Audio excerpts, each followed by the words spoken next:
one of the studies we just had today is about particular performances with a tanto, or a Japanese knife. So just for illustrating, this is, well, it resembles the shape of a tanto knife, and you can see that there is a very sharp tip. So as a matter of fact, usually tanto were had more a straight line in a triangle shape of the tip, so it actually pierces very effectively. So what we are going to talk today is about kagigiri no ho, or the methods of using the knife, the tanto, as a mechanism for hooking parts of his body, and then, well, especially when the Shizen people realized that they could use this method, almost this engine, as sort of a way to set positions in which it would be very difficult for the enemy to see or to be aware of what was happening, and always cutting and piercing as well during the configuration of the movement.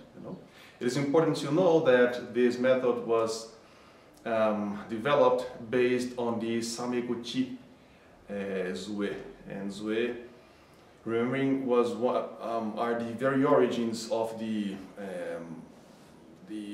fighting style, or the fighting mechanism that the Shizen people had at the beginning of their culture.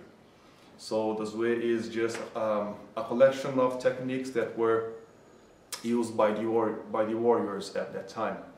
Okay, so I will use for this explanation and performances this kind of knife, which is just a hard plastic, so it is less prone to causing any damage on the. Let's see some brief examples of what was this method based on. He attacks me as he wishes.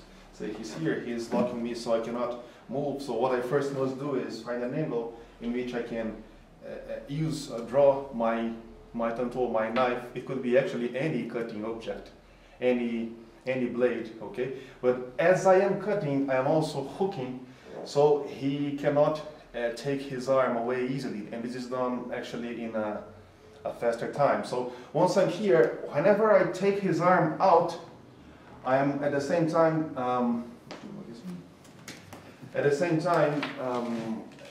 creating a configuration or a scenario in which I can pierce. Now let's say he blocked. Let's say he could see and he blocked my attack. Now once again, what I'm going to do is I'm going to hook his hand, his arm, and then as I am bringing violently, I'm also entering, so I'm cutting. As I'm cutting, I'm one more time hooking his neck at this time, and then as I'm bringing him down, I am cutting the lateral veins through which blood goes to the brain. So it's a very dangerous situation. So as I'm cutting again, he tries anything he wants. Those are actually free forms. So instead of cutting on the outer side of the arm, I will just find my way through the inner part of his arm, so I can cut and pierce on the armpit. Okay. Once I'm here, he tries anything he wishes. Again, once I'm already here, cutting arm, piercing on neck. Once again, I'm taking my distance from him. At the same time, he cannot get away. So once again, armpit, okay, and using the hook. Whether with the knife itself, for example, once I'm here, okay, he has to protect his kidneys, which are right here. If he tries to protect his kidneys, I have cut the front part of his body, his abdomen, on a higher position, right here. Then once again he tries to come, and once again I'm here. I am cutting, I'm entering, he blocks. If he doesn't block, we'll go through his neck, his throat, his face. Okay, so once he blocks, I'm already here cutting. Remember the internal parts of his arm. As I'm here, I am once again hooking, piercing ribs. Okay, as I'm piercing ribs, I am already on on his back, so he can't actually see. And again, once I have hooked, piercing armpit, piercing through the soft tissues of biceps, of muscles, so he cannot use his arms for this kind of pulling mechanism anymore. And once I'm here, using the hook again, breaking ribs or the sternum bone and piercing violently, let's see it here.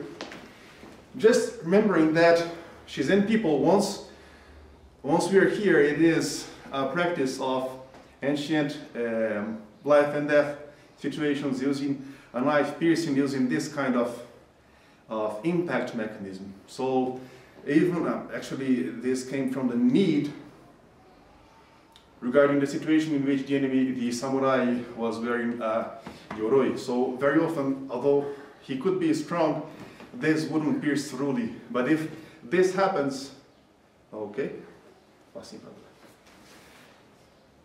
if this happens, perforation was almost certain. Okay, so let's see one more, 3 examples. Now let's allow him to have.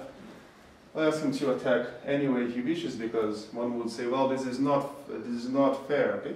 Because I have a blade, he does not.